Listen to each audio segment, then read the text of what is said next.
Welcome to No Bunts, the podcast for the casual baseball fan here on the Athletic Baseball Show feed. I'm Tas in studio in Atlanta, and joining me in studio, as always, making the magic happen, it's producer JD. Hello. What's up, JD? And my co-host all season long, all the way from Taiwan, it's Joel McMillan.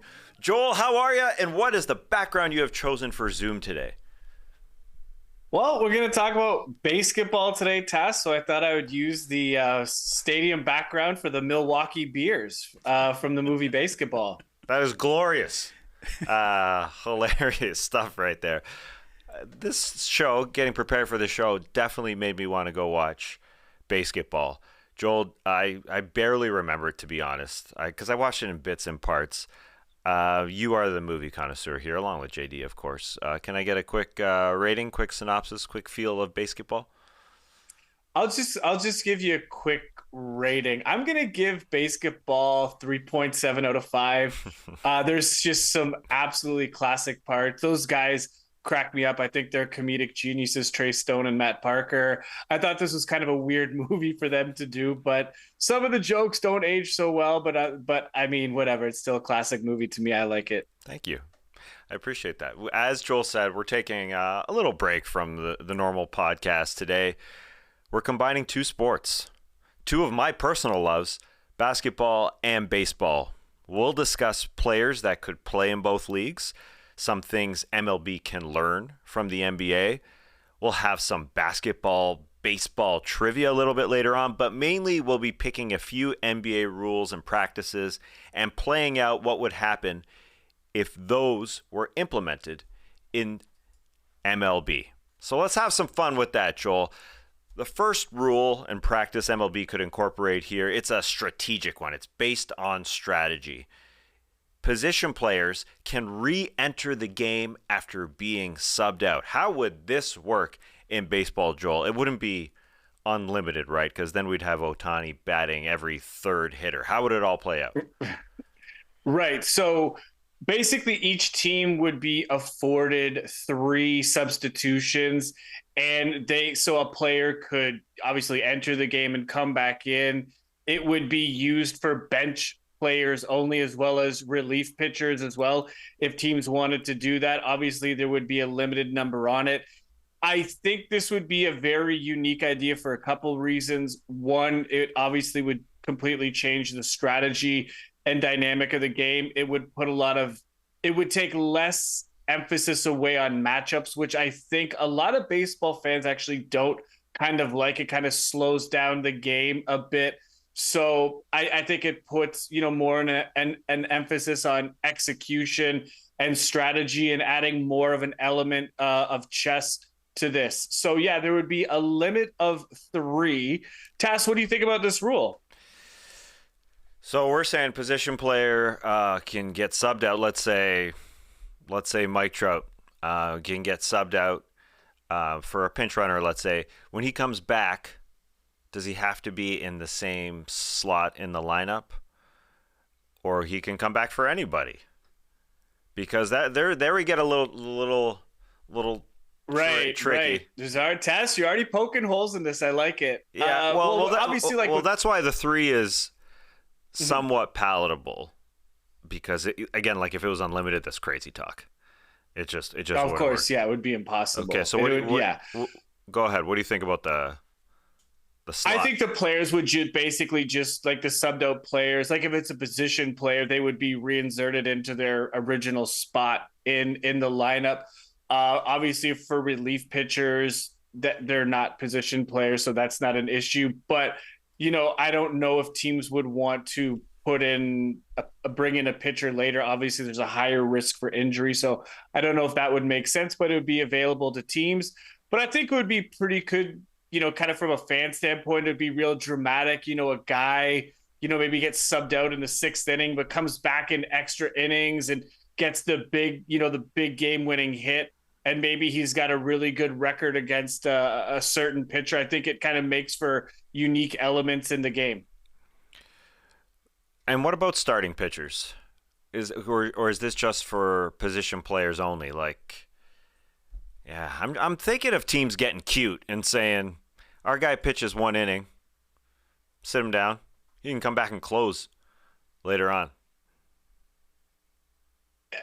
It's up to you. I again, like as I alluded to a minute ago, I think there'd be a much higher risk for injury, especially starting pitchers. I don't think you'd want to do that. Okay.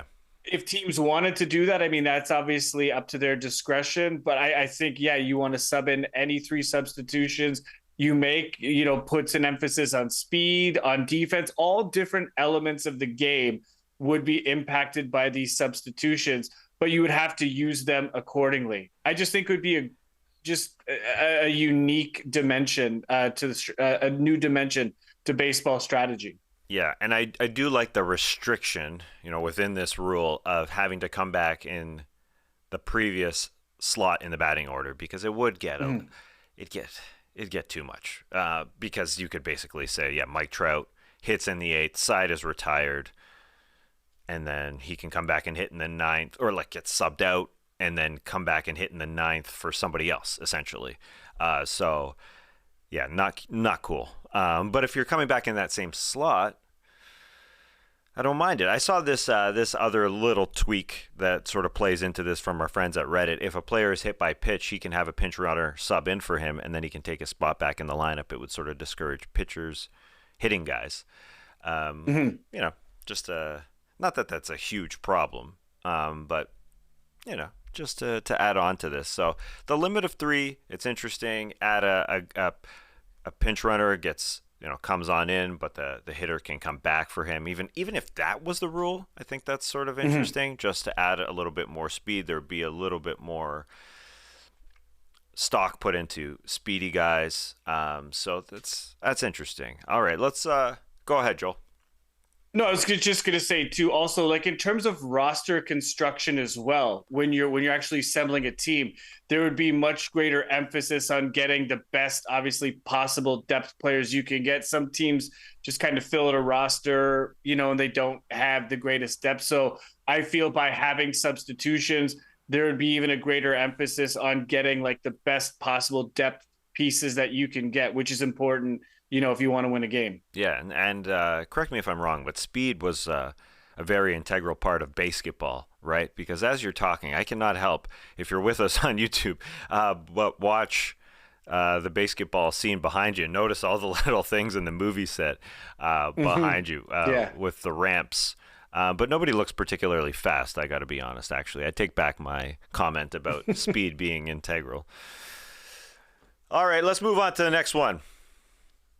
This next rule that MLB could implement from NBA. Players and managers are ejected after 2 technical fouls. So is this giving a little bit more of a leash to everyone, Joel?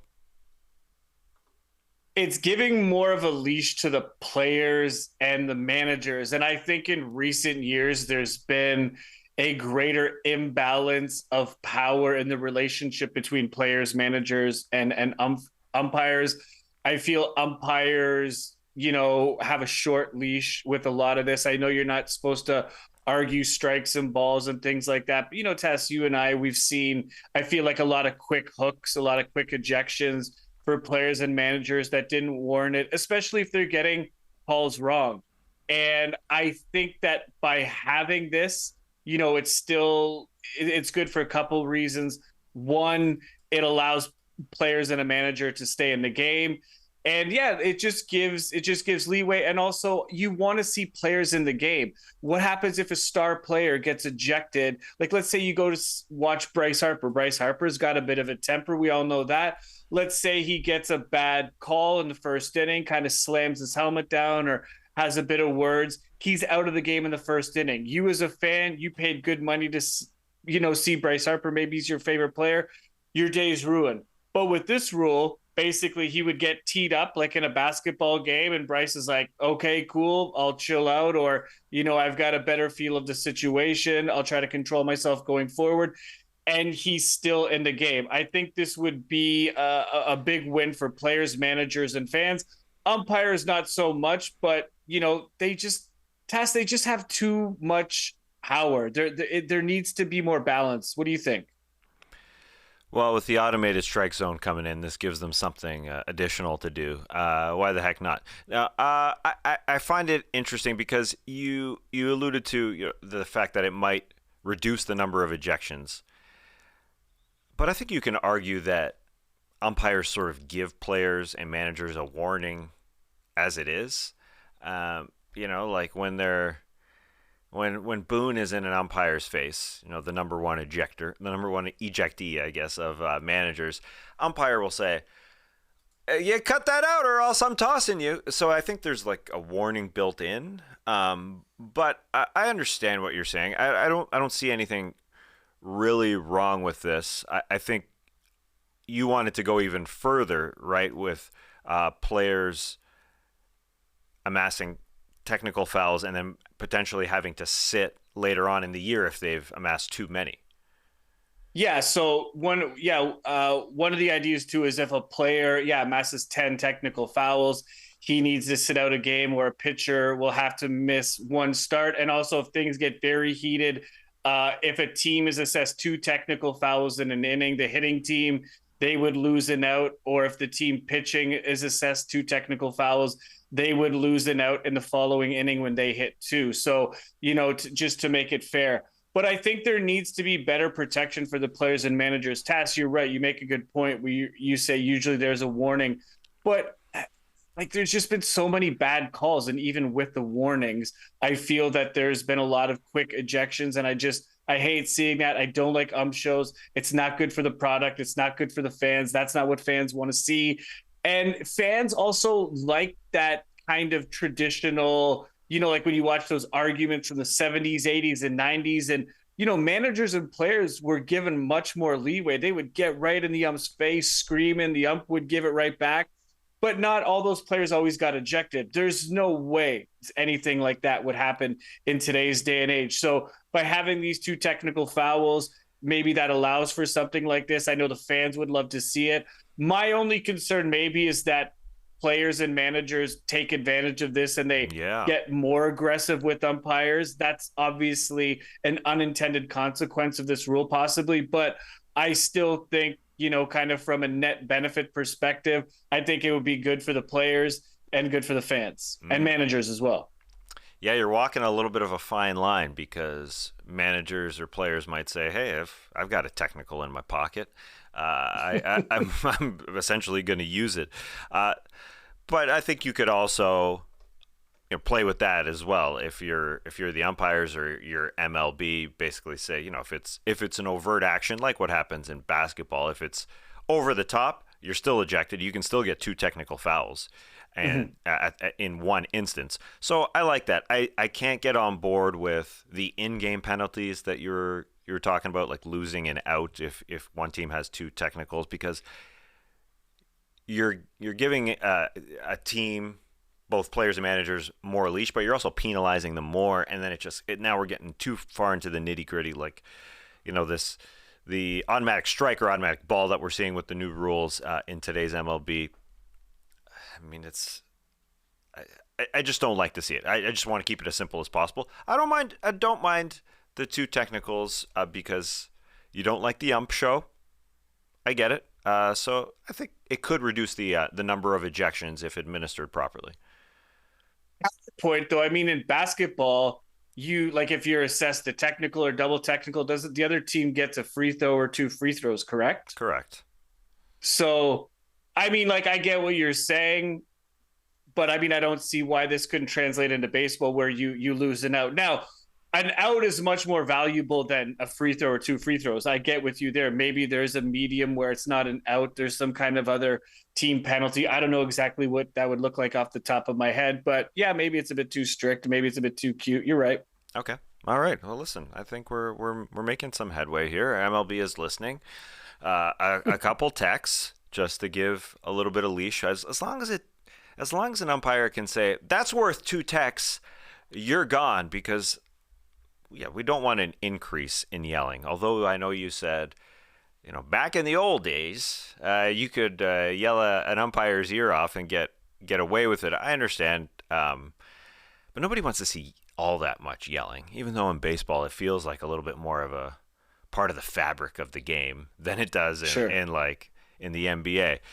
I'll move on to something I want to create in Major League Baseball. I'm creating a restricted area at home plate, much like they have in basketball, where you have a semicircle under the hoop to determine if a defensive player has their position and can draw a charge, or whether it's a blocking foul if the offensive player dribbles into a player who is in the restricted area. I want to create a circle around home plate because we've had some controversial calls around catchers blocking the plate and the rule there. And the rule is just a little too ambiguous.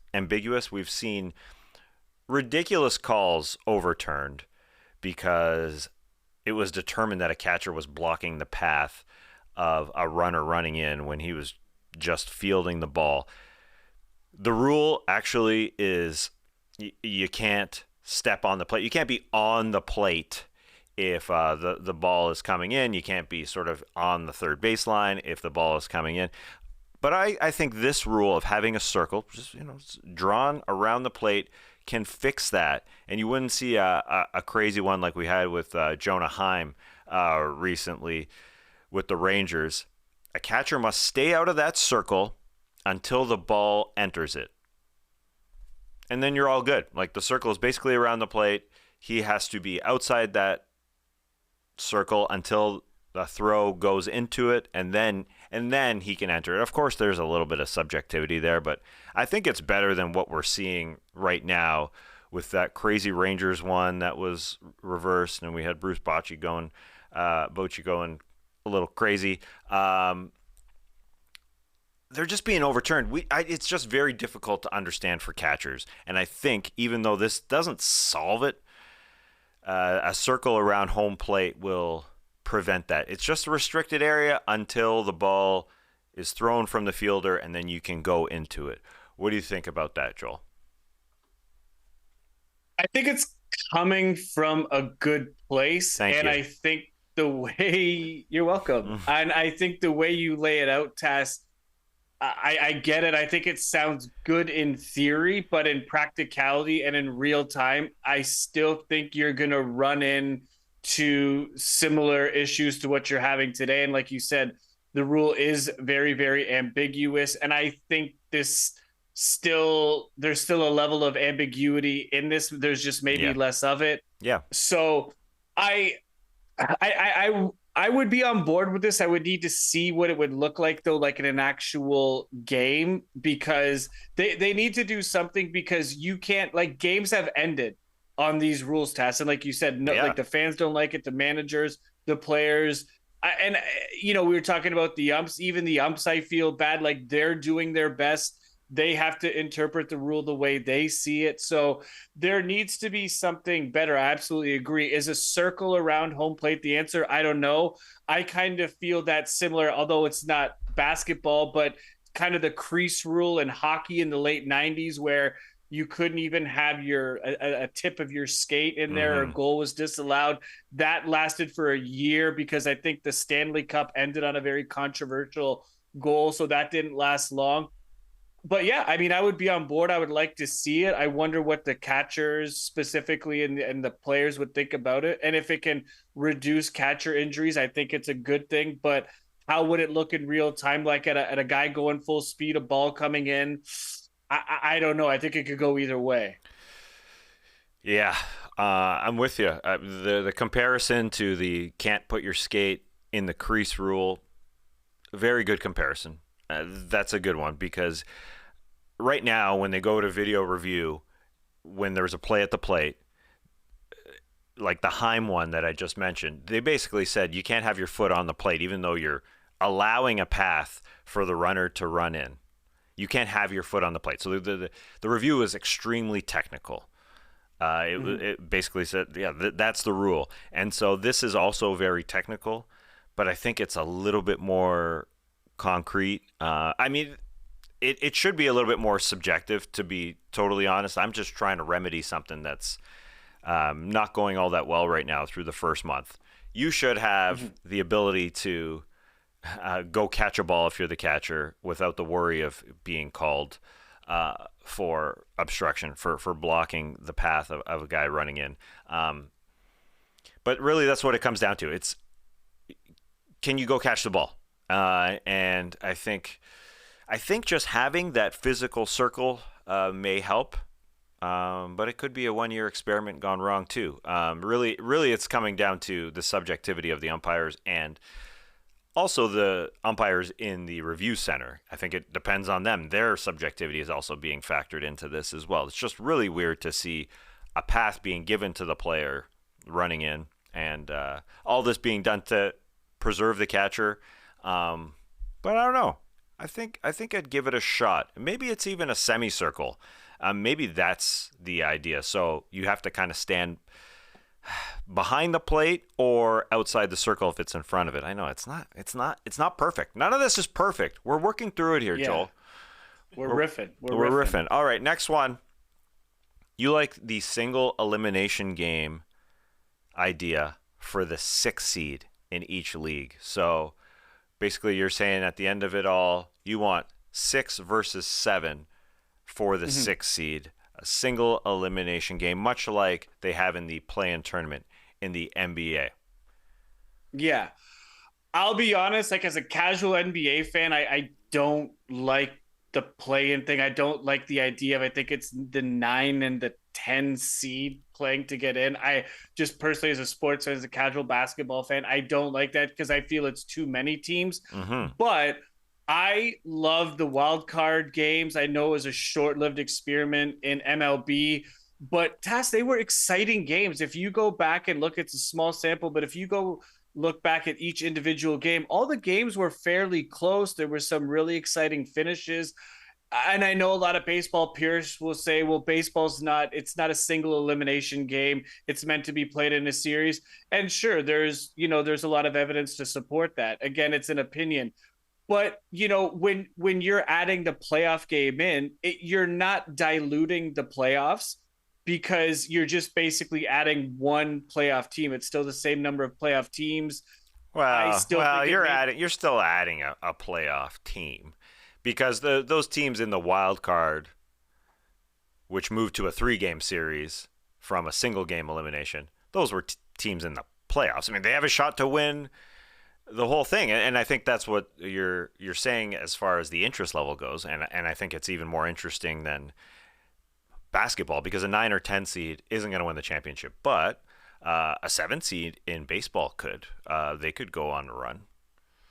Yeah, absolutely. And if again, like it's only a 1-year sample size, but look at last year. I mean, the Phillies, I think were a 6th seed, if I'm not mistaken. Yeah. A couple hundred when teams got knocked off. That's exciting. I just like the idea of a single elimination game. I think it works in MLB. I think it works in this format. And also, too, it kind of just adds the idea that more teams will go for it, which I think is good. More teams will go for it, but you're still only having 6 playoff teams. Even if a team's on the fringe, let's say they're 2 or 3 games out at the All-Star break, they're like, we have an outside shot at the 7th seed. Like, we only got to win 1 game. And once you get into the MLB playoffs, people say it time and time again, like it's an absolute crapshoot. You just kind of got to get into the dance. So I like the excitement of a single play-in game. I think it's good. I think there's really no drawbacks to this at all. I mean, maybe I'm being a homer because this is my own rule, but I like this. I don't know, Tas, what do you think? I don't like it, Joel. I don't think you need I don't think you need another team in the playoffs. I know you're saying that there's still 6 teams in the playoffs because those 6 teams, I guess you're going with the new rule of a 3-game set once you get into the playoffs. But still, this is another team that can win the championship, so they're still in the playoffs if they do win, right? And I think I don't think you have the problem right now where teams aren't going for it. I think the addition to have 6 teams in each league, like we look up and down the standings. We're recording this in the middle of the season now. Hardly any teams are out of it right now, and so I don't think that's a problem. I think if you add another game, the 1 and 2 seeds have to wait even longer to start. And they already wait a day after the playoffs and then wait for a 3-game set to happen between the 3 and 6 and 4 and 5 seeds. So they're waiting for like 5-6 days. I may be speaking as an Atlanta homer, which happened in 2022, where they waited. They waited for the Phillies, as you just mentioned, to win their series, and then they got hit because it was taking too long. So I don't like that gap. Also, both teams in this instance, 6 versus 7, they got to use a top pitcher for this game, right? So that kind of hurts them when they go play the 3 seed in a 3-game set as well. So I mean, you're penalizing the 6 seed in that way, because if they were able to go play their 3-game set without having to play the single game, they could throw their ace. I mean, that's also a factor when they get to the championship series and all that, sure. Because they have to play that 3-game set. So you could just say, oh, go get the 1 and 2 seed and get a bye. But I don't know. I just think you're diluting it a little bit. You're adding a single elimination game. It's totally fun, but I kind of like the idea of baseball. 6 is good. 6 is a good number. Yes, but it just set like put a bow on this. 1, 3, 5, 7. Perfect.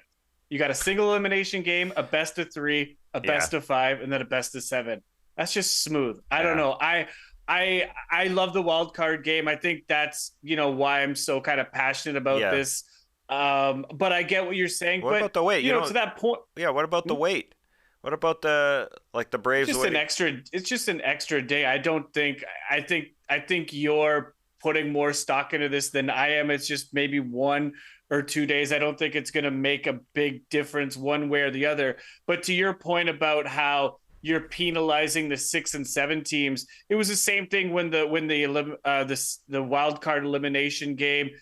Teams had to adjust their rotation because they were going to use their ace in that game as well. So, you would just have to do it for one more game. I don't think that's really a big deal. That's not a deal breaker for me in this.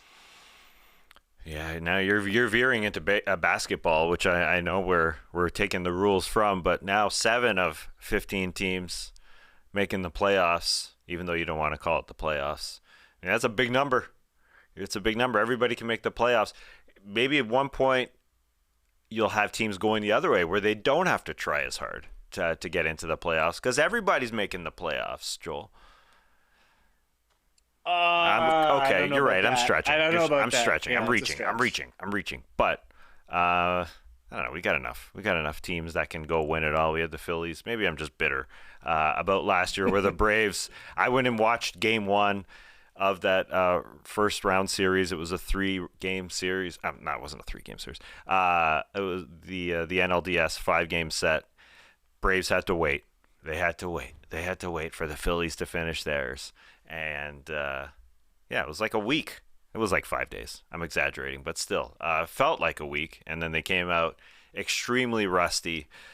So I don't know. I mean, that's my bitterness coming through, I guess. All right, moving on. Another rule or process, I guess, as far as this last one goes, that MLB can adopt from the NBA. Division winners don't automatically get top seeds. I'm digging this one, Joel. Explain. I think the NBA did a great job with this. Now, Tas, you're going to have to help me out. Do you know when they got rid of this? Because this wasn't always the rule. This was something that changed, I feel, within the last 5 or 10 years. Because before it was every divisional winner. It was like 1, 2, 3. And there were some teams with an inferior record but had a higher seed. Am I correct in that? Yeah, well, it was about a decade ago now. Not even. Yeah, it's about a decade ago where the rule changed. The NBA used to have a rule where the division winner could finish no lower than the 4 seed. First, it was the top 3. Oh, okay. Then it moved down to the 4 seed. And now they've gotten rid of that, so they can just be seeded anywhere. I love it. I love it for a couple of reasons. One, it incentivizes winning. I think that goes without saying. But if you had that rule in place right now, the AL and the NL Central are just weak divisions. The New York Yankees, who are last place, would be first place in the American League Central. you're not, I want to see the best teams in the playoffs, as I'm sure all sports fan, baseball fans want to. So if you're just going straight seeding based on records, I think it's a great idea. And another benefit of this is that you're going to have a higher chance or higher probability of getting more divisional series in the playoffs, which I think is great. I would love to see, Jays, Yankees, Red Sox, Yankees. Maybe not everyone would like that, but I think divisional playoff series are very exciting to watch. So there's a higher probability when you're just going based on seeding. But yeah, it incentivizes winning, which I think you need to do. Yeah, I totally am with you on this. It only makes sense with weak divisions like the AL and NL Central, especially because of the weighted schedule. When you play your weak division more and you're still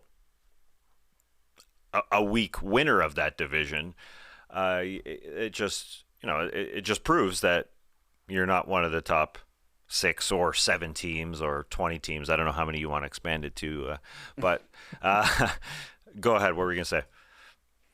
Well, I wanted to ask your opinion. Like, has there been a noted change? Have you noticed a big change in terms of the quality of the playoffs, the excitement of the playoffs since they went away from this, divisional where it's just basically straight seeding? Do you feel it's a more exciting playoff product, or is there not much of a change at all? I'm asking you. No, there's not much of a change at all. But Okay. the difference is in basketball, what would happen would be like a team that wins. Let's say they win the Northwest Division and they're only have the 5th best record in the conference.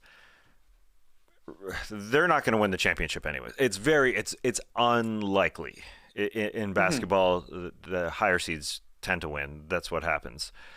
So in baseball, there's more likelihood of a Cincinnati Reds or a Twins running the table.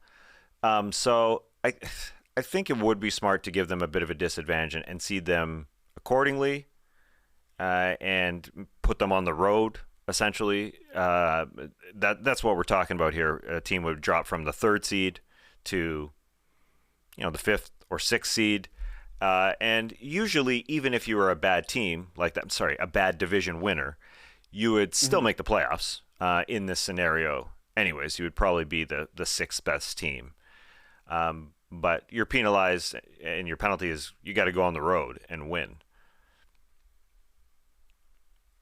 Okay, I mean, I could be down with that. I mean, me personally, Yeah, like I guess even I say that now, but the Twins, currently as we look at the standings when we're recording this here in July, would be out of it.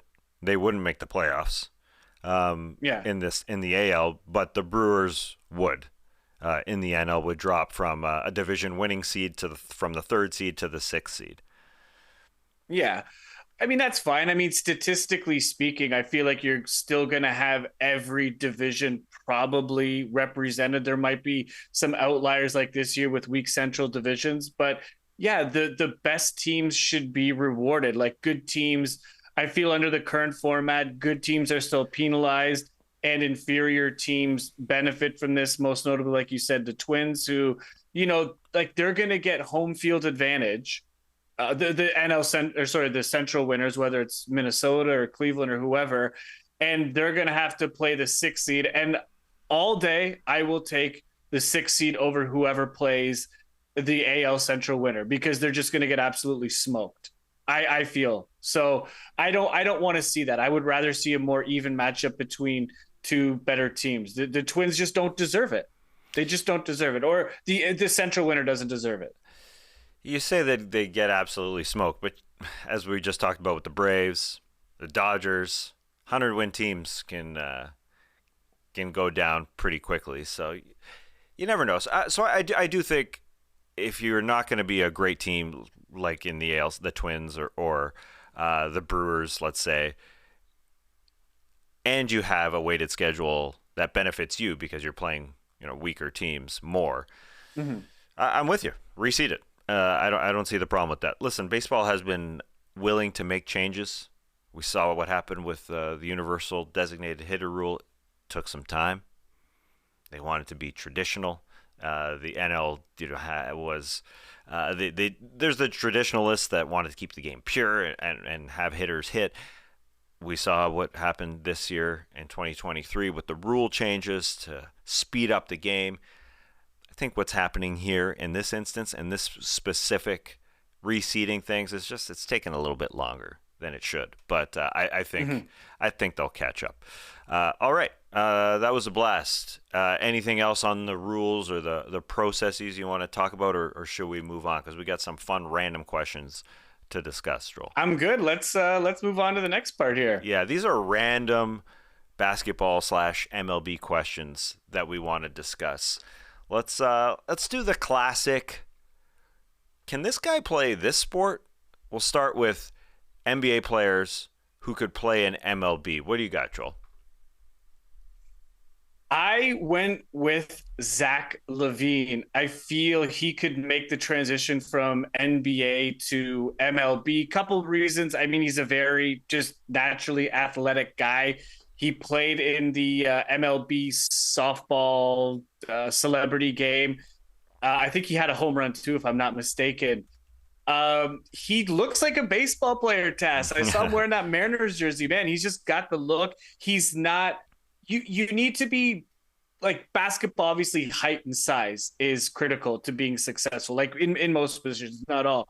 Baseball, not so much. You need to be quicker, a bit smaller. There's some bigger guys, sure, but obviously the body frame is a bit different if you want to, be a good baseball player. I feel Zach LaVine kind of has that body to me as well. He's got a great sprint speed. Tas, I looked it up. I saw a clip of him on Twitter. He had a sprint speed of 17.9 miles per hour while dribbling. He could rob home runs with that great vertical. He could stick him in the outfield, which is where I would probably put him. He could be robbing home runs all day. This is hard to pick because the skill sets needed to play each sport. I don't think there's a lot of crossover. I mean, obviously, other than just natural athleticism and good hand-eye coordination, I can't really think of anything else that translates. Could you? Well, as far as crossovers, Zach LaVine's got one. I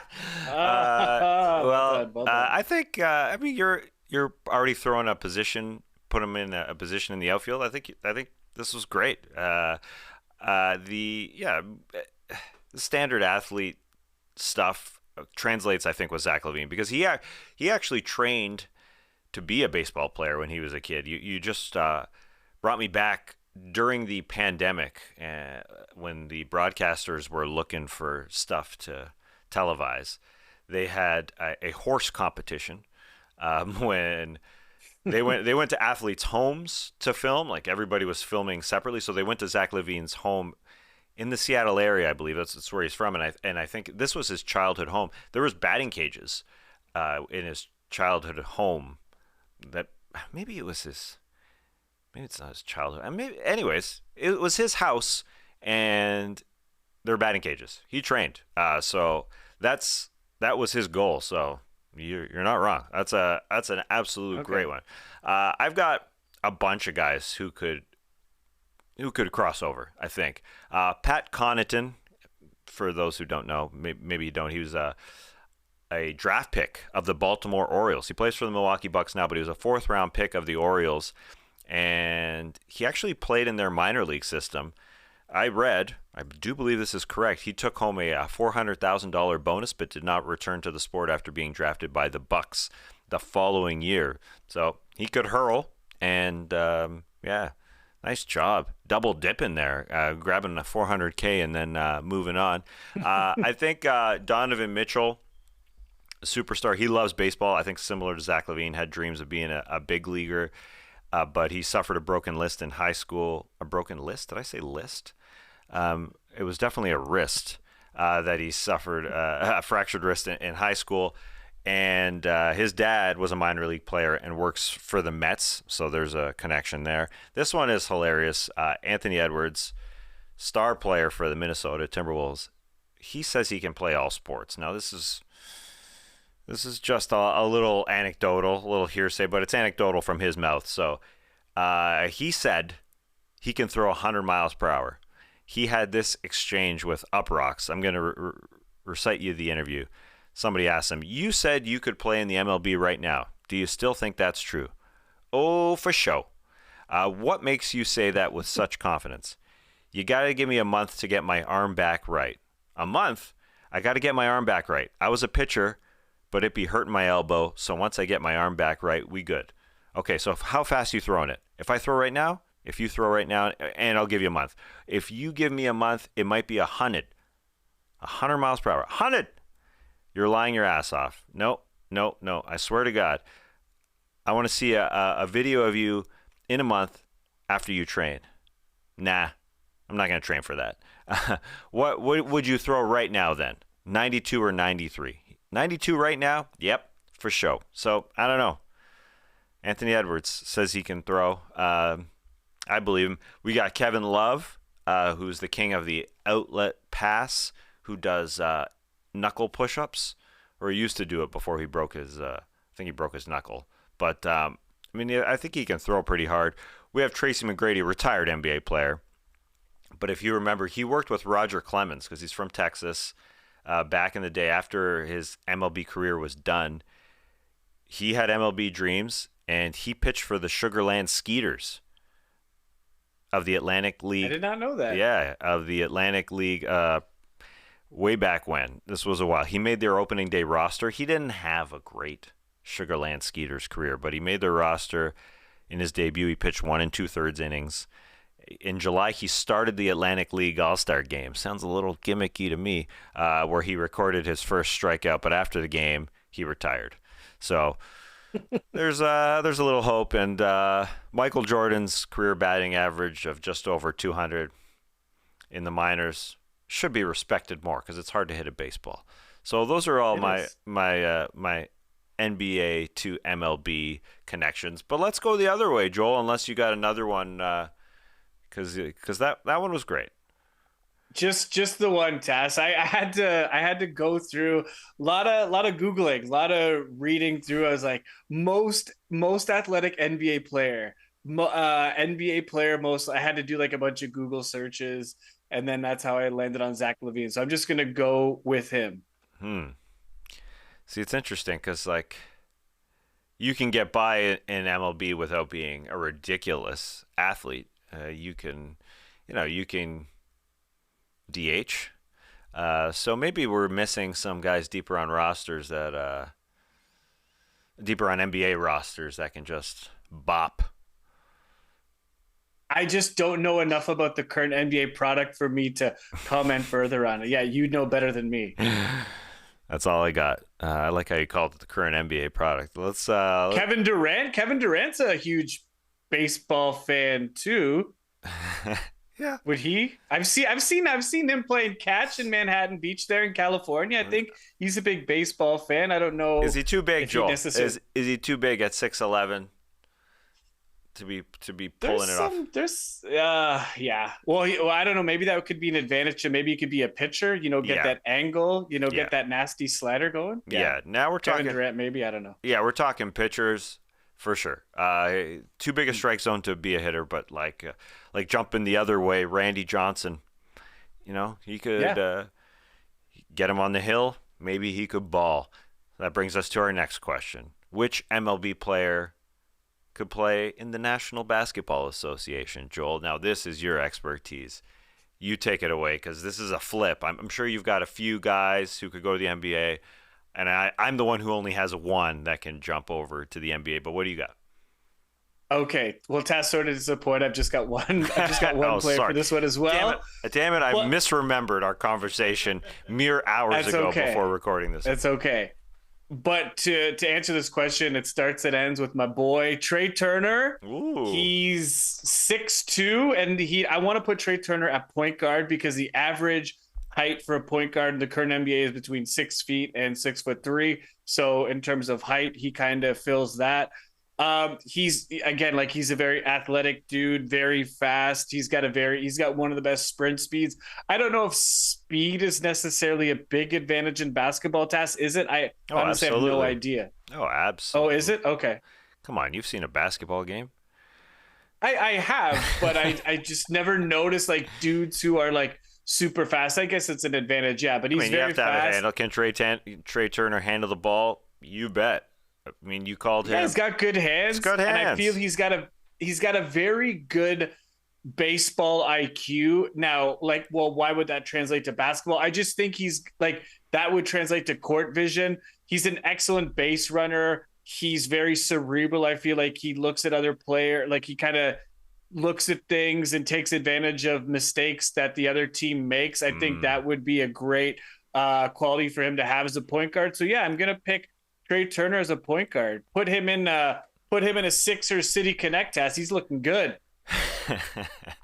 uh, yeah, and he's slick with his jerseys. He's slick with his hands. Every third show, I like calling back to an earlier show we had this season where you said he is the slickest player in MLB. I also misremember. I misquoted you.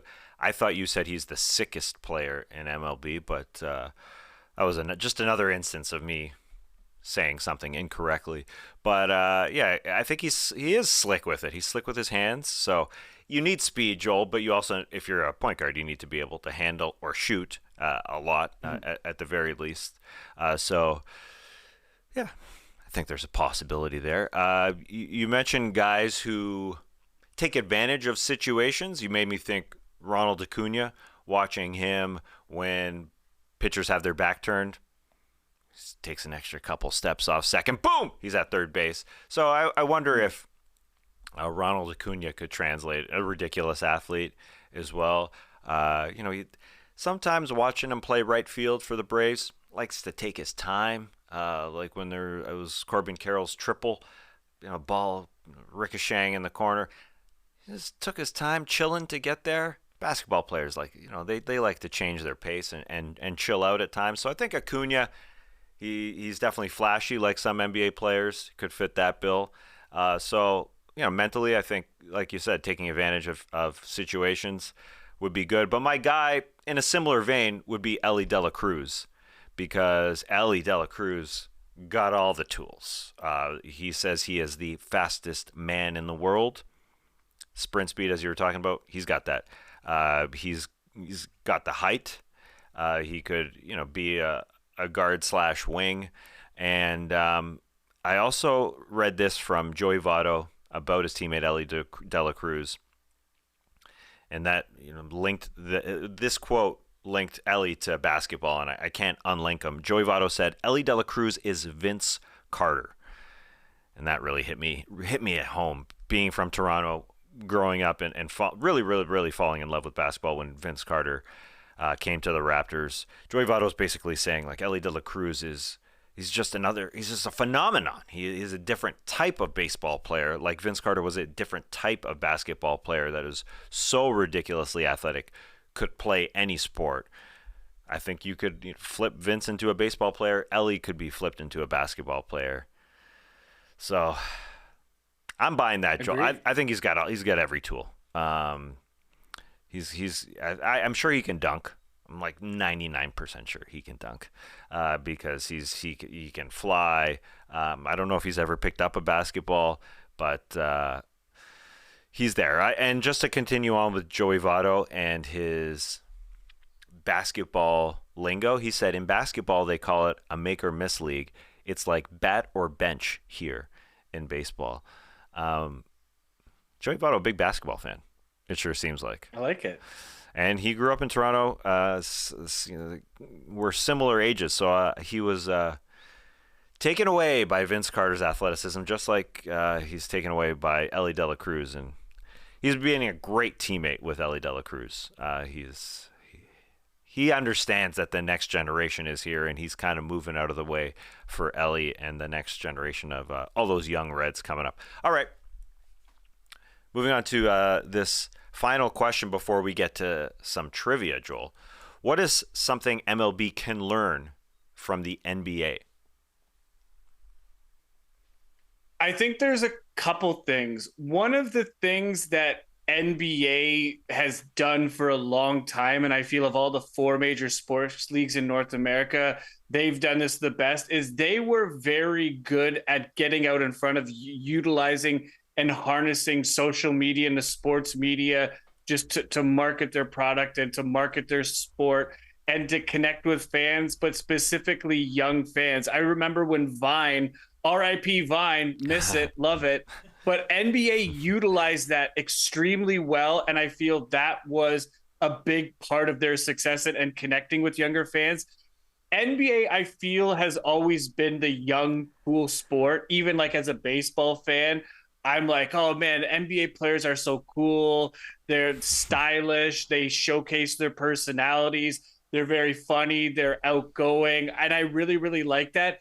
Baseball, it's getting much, much, much better, but they need to take more cues from the NBA in terms of just how to, showcase their game and utilize social media for the longest time. Tas, even really not that long ago, like 5-6 years ago, you would go on social media, you would go on YouTube and you would type in baseball, just some key search words, and like nothing would come up, or it would just be a bunch of like old talking heads about just generic talking points. And I mean, like, okay, that's all right once in a while. There's still a bit of that, but it's like you didn't really see that in the NBA. You've got the NBA on TNT, I forget, but you've got Ernie and Shaq and Charles and Kenny. They've got a great chemistry. It just always feel like it's constantly being marketed towards younger people, but you build those grassroots fans. Those guys grow up, they're connected to the game. You've got lifelong fans. MLB clearly has an older fan base, although I saw an article recently, the average age has dropped by several years. I feel that's encouraging. So they've done a great job utilizing social media and media. And the other thing too, Tas, is they're able just to market their stars very well. Now, I want to ask you a question. I don't know if this is an elephant in the room with baseball, but even though both are very international leagues, the players who come over and play in the NBA, their media savvy and their command of the English language is very good. Now, I say that because a lot of the stars, a lot of the exciting, amazing players in baseball just simply don't speak English well, or they choose not to. And that's fine. I'm not being critical of that. But Tas, I'm talking about, like, I can connect with Michael Jordan. I can connect with LeBron. I can even connect with some international players because I understand what they're saying. They're able to kind of convey their thoughts. Baseball's not like that. Do you think, Tas, a language barrier is part of this in terms of connectivity and marketing their stars? I'm curious to see what you think. I don't think so. I think okay, all the your primary part of your argument there with social media, just highlighting stars, the personalities and all that, can be done without even speaking the language of, for instance, Shohei Ohtani, a superstar, doesn't have to say a thing. He says it all with his body language. And let's jump over to Nikola Jokic with the Denver Nuggets. He speaks English very well, but he doesn't like doing it. Doesn't do a lot of media. Going to Denver and seeing him in the NBA Finals, he just wanted to get off the mic as soon as possible. But number one, winning solves everything. But also, I mean, he's just his style of play. I think transcends any sort of language barrier. He also, he speaks sort of quietly, and sometimes it's a little difficult to understand. But like guys like we just mentioned, Ellie De La Cruz is a damn superstar. I mean, he's taken over the No Bunts part of the Athletic Baseball Show YouTube channel because like everything he does is amplified and is fantastic, and he speaks through a translator. I don't really think that's a problem with social media. You can get these guys on camera. You can get Ellie on camera. He's smiling. I mean, he does say some things in English, like he said, "I'm the fastest man in the world." When he wants to say things in English, he does. But with social media, you put the camera on them. Producers, the people who control or who run the social media accounts with each team just has to get them on camera. And I think that's what you said at the beginning. That is the issue. Although it's gotten way better, and it's gotten me back into the game. Frankly, part of it. Right. I loved baseball a long time ago, and part of it, the attraction and why, as you said, the average age is getting younger is just because they're showcasing it better in terms of production, in terms of the game, and through social media. So yeah, I don't think it's the language barrier. I don't think that's a problem. But when like sports, professional sports is driven by superstars, and I feel like I agree with everything you said. But I'm talking about like beyond their respective sport. You know, Michael Jordan, LeBron James, Steph Curry. These guys are huge stars, obviously, on the court, but they're in commercials, they're in movies. They've got a lot of things that, you know, increases their visibility outside of the sport, like their household names. You and I, like, we like baseball, so we know who Ellie De La Cruz is. We know who Ohtani is. But like outside of baseball, do you think I mean, Ohtani maybe, but do you think a lot of people know who Mike Trout is? Do you think a lot of people know who Ellie De La Cruz is, who Ronald Acuna Jr. is? Absolutely not. Like, they're stars in their respective sports, and like, okay, that's fine. But to me, like, I'm talking beyond that: endorsements, movies, more awareness. Baseball doesn't have that right now. They don't have the guy with the talent that matches the personality. Like Trout, they got the talent, they didn't have the personality. Ohtani, they've got the talent, his personality. You know, you decide. Harper has the personality. He's talented, but he's not the best player. Like LeBron, for the longest time, had the talent and the personality. And I think that was huge. Jordan, talent, personality. Baseball just hasn't had that guy. Griffey, maybe that's the guy who I can think of off the top of my head. Can you think of anyone? Well, I think when you throw out the names like Acuna and De La Cruz and Trout, well, it's too early, I think, for De La Cruz to be throwing that light. I'm with you on. I'm with you on the Acuna because he does. It's an interesting case study because he's got the personality and he's got the game. Yeah. And he's starting to do it more on a regular basis. I mean, the injuries slowed him down. So I think that's a fair one to question. Trout didn't have the personality and wasn't part of like his great years. I didn't think they didn't coincide with MLB doing a better job of showcasing their players. I think he's a victim of that. I think Shohei, though, really when you're talking about faces of the game, and we had this conversation plenty when I was in Denver for the NBA Finals about Nikola Jokic and whether or not he could be the face of the NBA.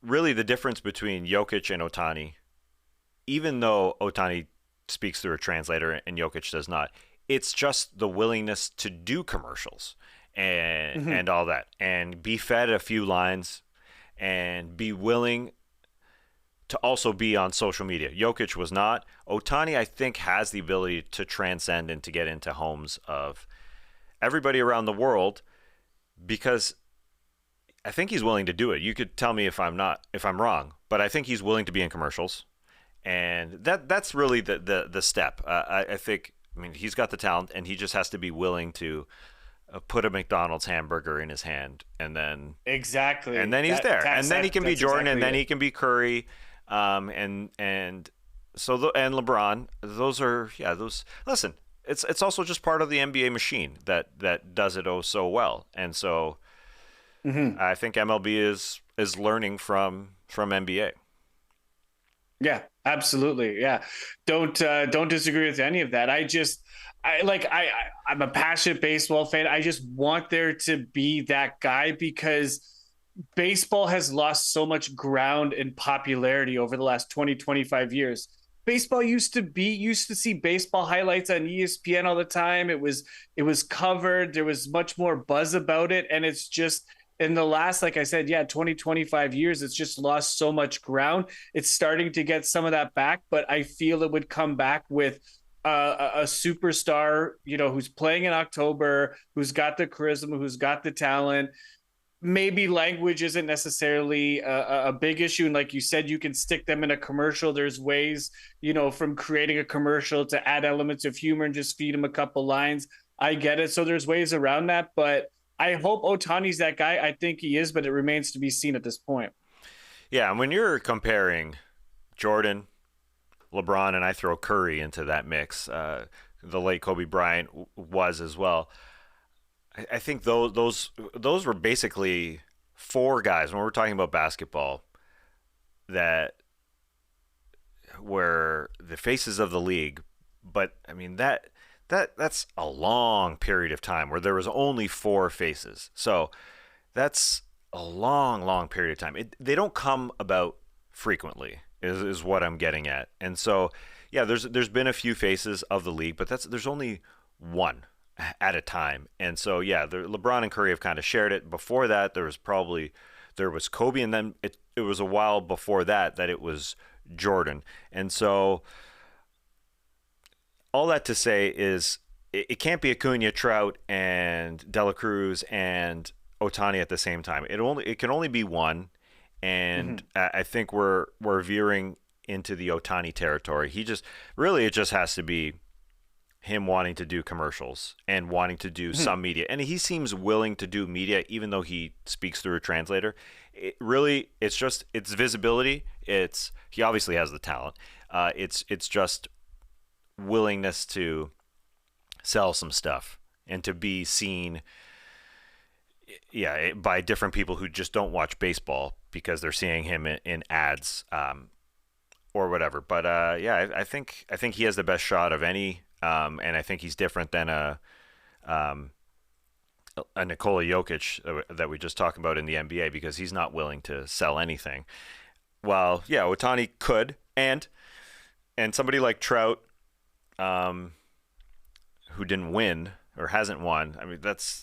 I mean, we haven't seen him make highlights in October, so that's also another part of it. Which, yeah, you got to go out and win. So I guess Griffey is the latest one, but he also didn't win either. So there's a bunch of factors, I guess, is what we're getting at.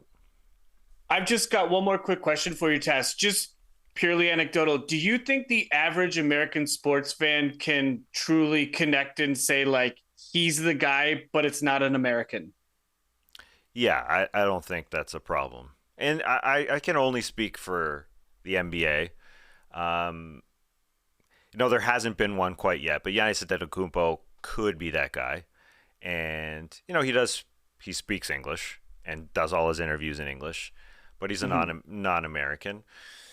I don't think that's a problem.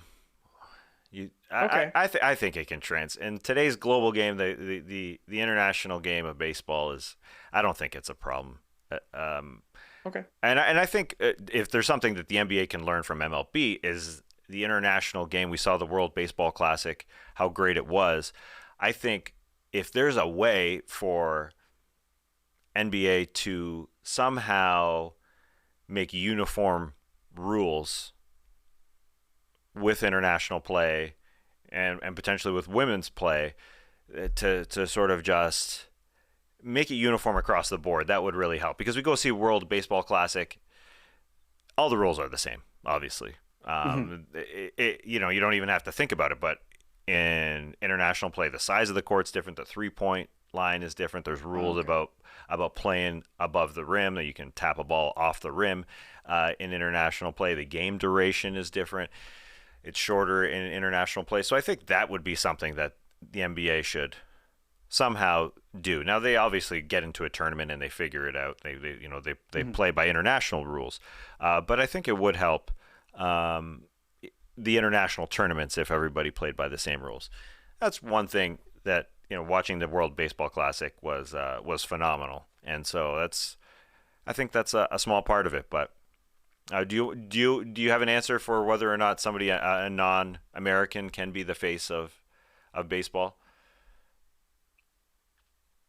Hard for me because I'm not an American. I'm not there. But it's just a hyperactive sports market there. There's just so many sports stars there. But at TAS, I don't know. I think I don't think it's a question of like nationalism. I don't want it to be something negative. I'm not saying that. I just feel that like Otani connects with Japanese people because obviously he's Japanese and he's a star.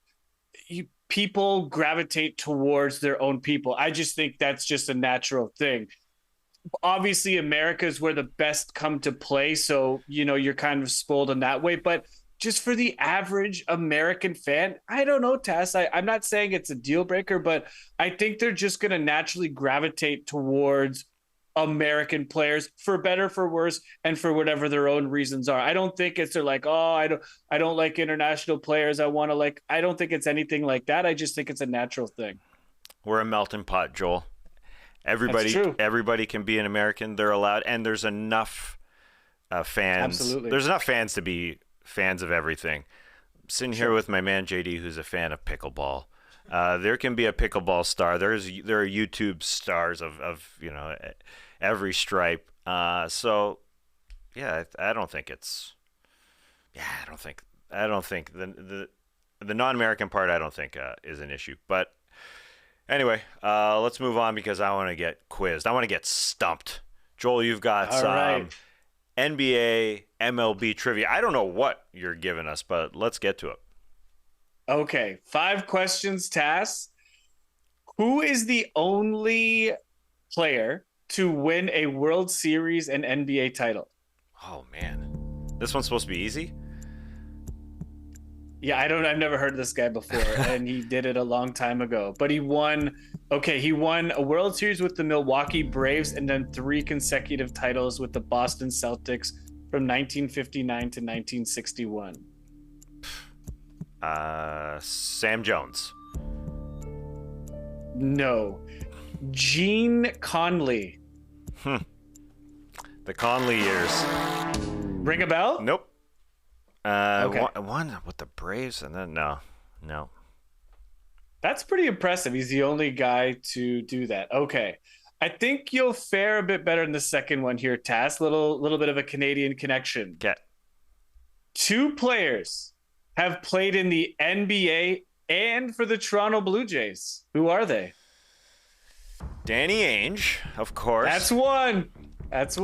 Now, I know of somebody who played in the NBA, was drafted by the Blue Jays, but I don't know if he ever played.